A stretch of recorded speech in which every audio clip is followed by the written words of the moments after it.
We have reached the end of 2024, and this year there were 11 limited vehicles added to Jailbreak. Today I'll be reviewing and ranking all of them, except for the Storm Rider, which cannot yet be unlocked as the season just started.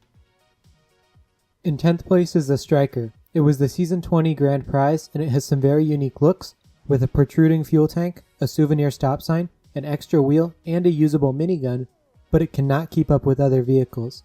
It has a very slow launch, poor acceleration, and a low top speed, so it's hard to stay above 120 miles per hour while driving. It has okay off-roading, and is more durable than most other cars, meaning it will be harder to pop its tires. Next is the original La Matador. This is the original Lamborghini from 2017, and it could be unlocked by playing in the original Jailbreak map during this year's live event. It performs exactly like the old Lamborghini, but it is pretty underwhelming when compared to inexpensive vehicles of modern Jailbreak. Even though it has a high top speed, it has very slow acceleration and poor handling. It may have been good in 2017, but not in 2024.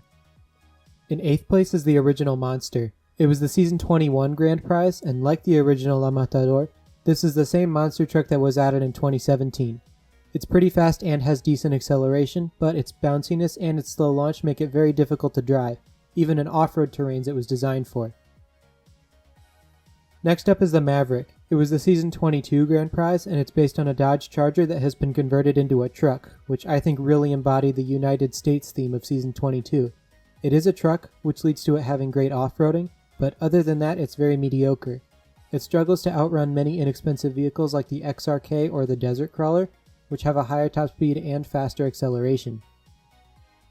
In 6th place is the Hammerhead. This was the top post of the year on the Jailbreak Creations subreddit, and its addition was highly anticipated. The ramp is a really fun gimmick, but it's not all that useful. It may make it easier to drive through parked cars, but other than that, nothing really stands out. The Hammerhead drives very similarly to La Matador, which only costs $100,000, so I would recommend saving for something better unless you really want to launch your friends with the ramp.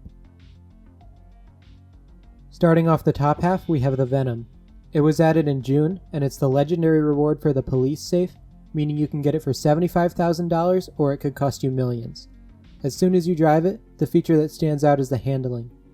It can make super tight turns, meaning that it's great for driving around the city and up in the mountains. However, everything else is pretty average. It goes pretty fast, but its top speed is around 200 and the launch and acceleration are similar to the Macaron, which is below average for supercars.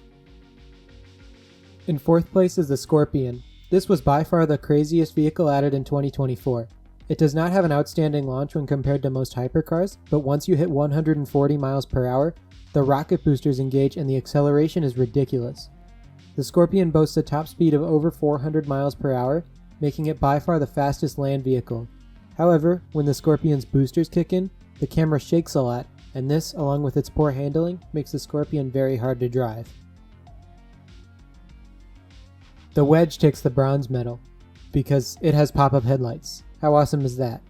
But seriously, it's a custom design that's a hybrid between a Ferrari and a Lamborghini, and it was the Season 23 grand prize.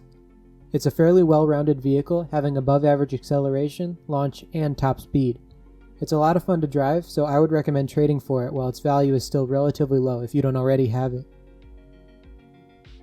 The silver medal goes to the Iceborne.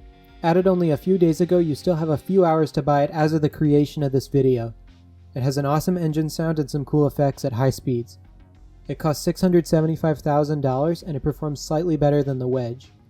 It has above average handling, allowing it to easily reach speeds above 260 miles per hour. Although it has a great top speed, its acceleration and launch could be slightly better. Finally, in 1st place is the Manta.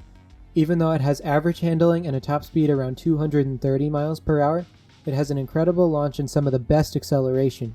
It reaches 200 miles per hour faster than cars like the Aperture and the Successor. Its insane acceleration makes it almost as good as the Roadster, and by far the best vehicle of 2024. That's the end of this video. If you have any feedback about my list, put your new rankings down in the comments. I'd love to hear them.